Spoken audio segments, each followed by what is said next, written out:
Hello, this is Beat FM. Beat FM. Beat FM.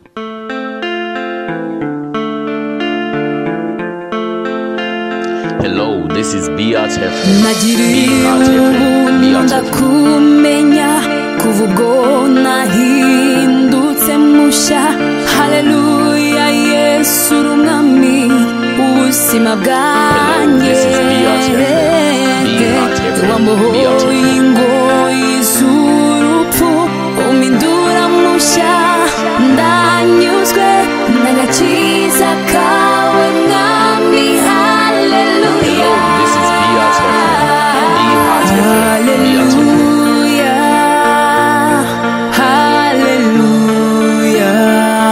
Egome turabashimiye mwese bakunzi w'ikiganiro cyo guhimbaza Imana kuri Beat FM. Mwameye kudutega amatwi, muri kumwe na mwene so Patrick Karusho. Tugira dusangire ijambo ry'Imana kandi muri kino gitondo Imana itwongeye. Dusome muri Yohana igice cya 5 ku murongo wa mbere. Waragwariye ku kidengeri cyitwa Betesida. Hanyuma y'ivyo haba iminsi mikuru y'abayuda Yesu aduga i Yerusalemu, kandi Yerusalemu hafi y'irembo y'intama hari kidengeri mu gihe burayo citwa Betesida cari kwa mabaraza 5. Muri yo hari hajyamye abantu benshi barwaye n'impumyi n'abacumbagira n'abanyunyutse, bari barorereye kwa amazi azikuruka. Kuko rimwe umumarayika yamanuka aja muri kino kidengeri akazikurura amazi, maze uwitangiye gutambukiramwo amazi azikurutse niwe yakira indwara yamufashe iyo ariyo yose. Hariho umuntu yari afise indwara yimaranye imyaka 38. Yesu amubonye aryamyeho kandi amenye ko amaze igihe kirekire, aramubaza ati wumva ugomba gukira?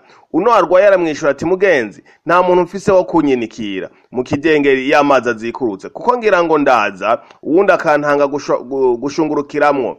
Yesu aramubwira ati va hasi, ikorera ikirago cawe ugende. Buno nyene uwo muntu arakira, yikorera ikirago ciwe aragenda, ariko uwo munsi wari kw'isabato. Nuko abayuda babwira wakijijwe baterega ni kw'isabato ntivyemererwa kwikorera ikirago. Nawe arabishura ati wankijije, niwe yambariye ati korera ikirago cawe ugende.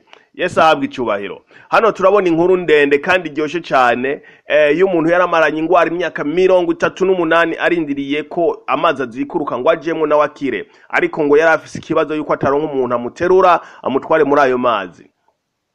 Narishatse kuvuga cyane kuri iri jambo y'ukuntu Imana ishobora kugukorera ibitangaza, igiye kugukorera ibitangaza, igukura aho hantu uri umaze igihe kirekire. Ingorane ufise ni yuko utavuga ngo usenge ubwire Yesu, ubwire Imana uti nkeneye iki, ariko wamuvugo gusa ibibazo. Uwo umuntu yaragwaye Yesu yamubajije ati urashaka gukira? Nawe aho kwishura ati ego ndashaka gukira, acavuga ati nta muntu mfise wo kunyinika. Kuvuga abantu benshi muri ibi bihe turagira nibibaza aho kuja imbere y'Imana ngo usenge uti iki kintu ndagikuyeho mu nzira ya Yesu. Nuko amuvuga uti jewe nta muryango mfise, jewe sinshobora kuronka akazi kubera nta muntu mfise hejuru wo kunserukira, jewe sinshobora kumenya mu ishure kubera ibi nibi, jewe business ntizitera imbere kubera ibi nibi. Hakaba ibituma ubona yuko umenga ikibazo cawe nticovaho. Sivyo, ivyo bituma rero nivyo dukwiye gukuraho, kuko Yesu Kristo yavuze ati nimuze kuri jewe barushe n'abaremerewe ndabaruhura. Nukuvuga imitwaro yose witwa ko wari ufise, reka kuyikorera imuremeke Yesu. Reka kuyikorera ngo uvuge ibibazo ufise biremeke Yesu. Nk'akarorero nagiyewe n'umwene data umwe yatubwiye ati nk'ubu urashobora kubona imbere yawe imiryango 1000, bakakubwira ngo muri ijya miryango 1000 hari umuryango umwe uza utugaye, utarimo utugaye n'urufunguruzo, kandi uwo muryango niwo urimwo ibintu byose wari ukeneye. Ndazi neza yuko naho woba ukugurura umuryango wa mbere kumva urugaye, woguma wugurura gushikushikire wa muryango bakubwira ko wuguruye. Namba bakubwira ati umuryango umwe ni uri bloqué, umuryango umwe ni utari bloqué, iyindi yose iri bloqué. Urashobora kugurura iyo miryango 999 iri bloqué mpaka ushikire wa muryango umwe utari bloqué, kuko bakubwira ati hari umuryango umwe utari bloqué.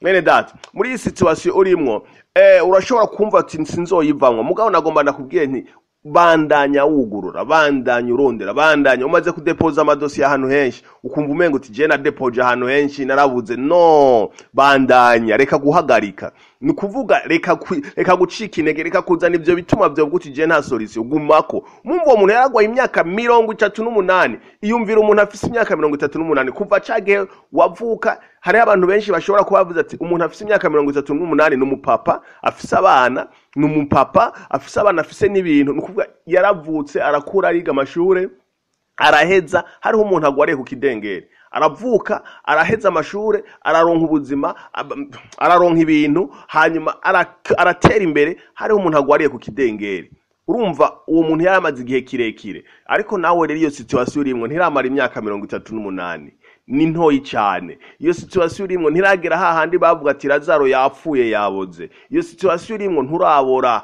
uracari muzima nico gituma rero il ne faut pas perdre espoir nta gutakaza ivyizigiro naho wowe uri muri situation mbi imeze gute uhoraho ashoboye kugukurayo kandi bivana no kwizera kwawe Yesu rero aramubwira ati naho umaze imyaka 38 ngaho haguruka ikorera ikirago cawe wigendere uyu munsi ndakwatiye kwiri jambo muri iyo situation urimo reka kuryama haguruka ugende haguruka rero biravana na decision yiwawe biravana nuko kwizera kwiwawe haguruka ugende kudepoza haguruka ugende kudodora hajya ahantu haguruka ugende hariya haguruka usenge muri uko kwizera kwawe namba ari ingwara haguruka wizera uti ora harankijije namba ari ikintu cyose cyakubujije amahoro uvuga uti iki ndahagurutse ndizeye ko nkize mu izina rya Yesu Kristo kura kwihebura kura kwiranda kura guhebura wa munyeshure wereka kuvuga uti je nta kizovamwo haguruka ugende wige kandi urisire yuko uzomenya ukureho ibyo bintu byo kwiranda mu buzima kuko Yesu Kristo ashoboye kuzura umuntu yapfuye akabora Yesu Kristo ashoboye gukiza umuntu amaze imyaka 38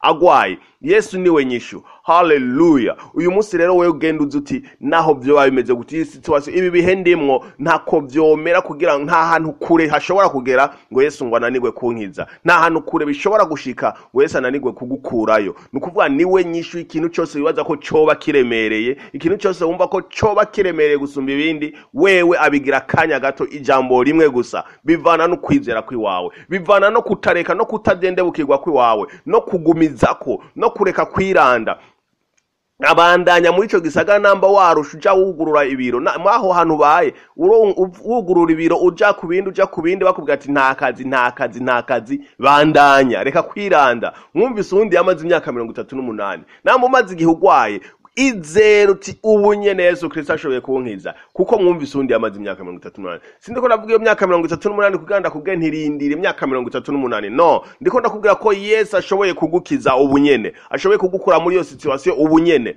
nta mpamvu yo kuyigumamwo warahezagiwe cyane uyu munsi ugenda n'ibyizigiro yuko atakibazo na kimwe gishobora kuguhagarara imbere mu gihe wizeye umwana w'Imana Yesu Kristo natakibazo na kimwe gishoboye kukuzibira mu gihe uhagurutse ukizera ukwizera gukure muri wewe jambo ry'Imana rigwire muri wewe ugenda uzi yuko atakintu na kimwe kiremereye cyo shobora kukunesha mu gihe wamaze kwizera iryo zina ryiza cyane rikiza rya Yesu Kristo mwarahezagiwe cyane reka dusenga Imana turagushimiye Imana yo mwijuru kuri kino gitondo turasenga no muntu hajeje kutwumviriza mugendere muhindure abone yuko ushoboye abone kushoboye maze ukwizera gukure muri we maze akire mwizina rya Yesu Kristo ukwizera kuduge muri we maze uyu munsi yo situation yose arimo namba ari ingwara ahaguruke mwizina rya Yesu Kristo namba akazi yabuze akaronke namba ari finance zitariko ziratera imbere namba ari business ziko zisubira inyuma zitera imbere ibyo arimwo byose abone solution mu buryo extraordinaire tubigusabye twizeye kubyumvise mwizina rya Yesu Kristo amen. Hello, this is Beat FM. Be Heart FM. Beat FM. Nzakwamamaza isi yose ikumenye mvuge hose imirimo